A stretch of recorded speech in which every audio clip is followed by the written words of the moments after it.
आजान को मराठी में लिखा, बोलने को बोलो उनको 5 वक्त का आजान। उनके अगर पुराने ट्वीट आप निकाल के देखेंगे तो तबलीगी जमात के इज्तिमा जो हो रहे थे उसका वेलकम कर रहे थे वो तो। हमारे त्र्यंबकेश्वर मंदिर के पास जय श्री राम नाम के दुकान होते हैं फूल वालों के, अंदर अब्दुल बैठा रहता है। इतना पब्लिक इश्यूज हैं उस पर बात ही नहीं कर रहे।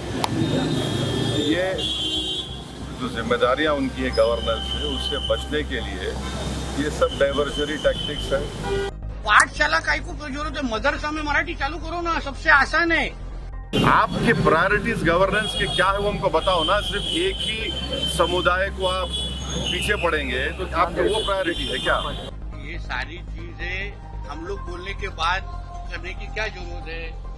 पहले से करो ना। मैंने जैसे बोला आजान को मराठी में लिखा, बोलने को बोलो उनको 5 वक्त का आजान। ये 1-2 जनों को बोलने का, वो नौटंकी करने का, ये तो हम लोग अभी हमारे त्र्यंबकेश्वर मंदिर के पास जय श्री राम नाम के दुकान होते हैं फूल वालों के, अंदर अब्दुल बैठा रहता है। तो कुछ नया चीज नहीं है ये, हम लोग को, हम सब ये जो कि नौटंकी है ना, हम अच्छी तरह से पहचानते हैं। आज मेरठ में कांग्रेस मुस्लिमों को मराठी सिखा रही है, पाठशाला शुरू किया उन्होंने। हाँ, फिर पाठशाला काय को जरूरत है, मदरसा में मराठी चालू करो ना, सबसे आसान है। अलग पाठशाला करने की जरूरत ही नहीं है। महाराष्ट्र में बहुत मदरसा है, वहाँ उर्दू के बजाय आप मराठी शुरू करो ना उधर, आपका मेहनत कम हो जाएगा। काय को है आपके ऐसे मीडिया में आने के लिए नौटंकी करने की जरूरत है? आपके मुल्ले मौलवी को बोलो अच्छी तरह से मदरसा में सिखाओ उधर, हम लोग को भी समझ जाएगा ना कि मदरसा सच्ची में पढ़ाई के लिए, वरना पुकड़ में गन बिन तो मिलते हैं उधर सब। उनके अगर पुराने ट्वीट आप निकाल के देखेंगे तो तबलीगी जमात के इज्तिमा जो हो रहे थे उसका वेलकम कर रहे थे वो तो। उनका निकाल के देखो आप ऐसा। और सर इसके अलावा संजय केरड़कर ने एक बयान, संजय केरड़कर ने बयान दिए हैं आज, खुल्लाबाद का जो नाम है रत्नापुर रखना चाहिए ऐसा कहा है। देखिए महाराष्ट्र में किसान परेशान है, किसानों को खुशी बंद नहीं हो रही, रोजगार सरकार दे नहीं पा रही है। और वो जो लड़कियों की स्कीम थी, क्या नाम था उसका, उसका क्या हो रहा उसका पता नहीं। कुरैश बरादरी के लोग स्ट्राइक पर हैं क्योंकि गौरक्षक उन पर जुल्म कर रहे हैं और उनकी गाड़ियों को कॉन्फिस्केट किया जा रहा है, उनका लाइसेंस नहीं दिया जा रहा है, स्लॉटर हाउस नहीं खोला जा रहा है। इतना पब्लिक इश्यूज है उस पर बात ही नहीं कर रहे।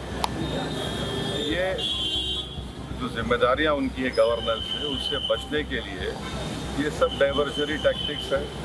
नाम बदलने से क्या लोग भूल जाएंगे क्या?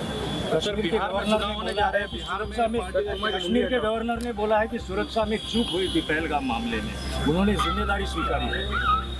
जिम्मेदारी स्वीकारी है तो उनको अपना इस्तीफा देना चाहिए।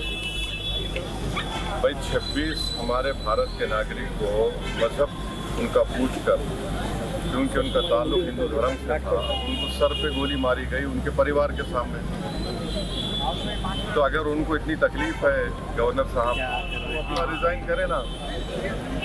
महाराष्ट्र के असेंबली में परसों एक बहस हुई, उसमें ये बताया गया कि जो मस्जिद या मंदिरों के ऊपर साउंड सिस्टम लगी होती है या जहाँ पे साउंड डेसिबिलिटी की जो लिमिट है, उसमें जब एक स्टडी के आधार पर कहा गया है कि उसमें एम्बियंस जो है वो ज़्यादा आता है, इसीलिए जो मेन साउंड है उसका साउंड ज़्यादा दिखाता है। जो आए दिन एक समुदाय के खिलाफ बोला जाता है, नहीं उसमें उन्होंने बोला है कि सवाल हो गया ना, वो एम्बियंस को खराब नहीं करता। ये कुरैश बरादरी के लोग भैंस को लेके जा रहे हैं, भैंस प्रोहिबिटेड नहीं है, आप गौरक्षक रोक के मारते हैं, उससे एम्बियंस खराब नहीं होता।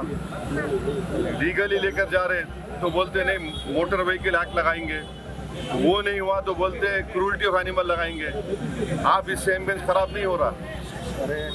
आपकी प्रायोरिटीज गवर्नेंस के क्या है वो हमको बताओ ना। सिर्फ एक ही समुदाय को आप पीछे पड़ेंगे तो आपकी वो प्रायोरिटी है क्या? प्रभातखबर.com, विश्वास वही, रफ्तार नहीं।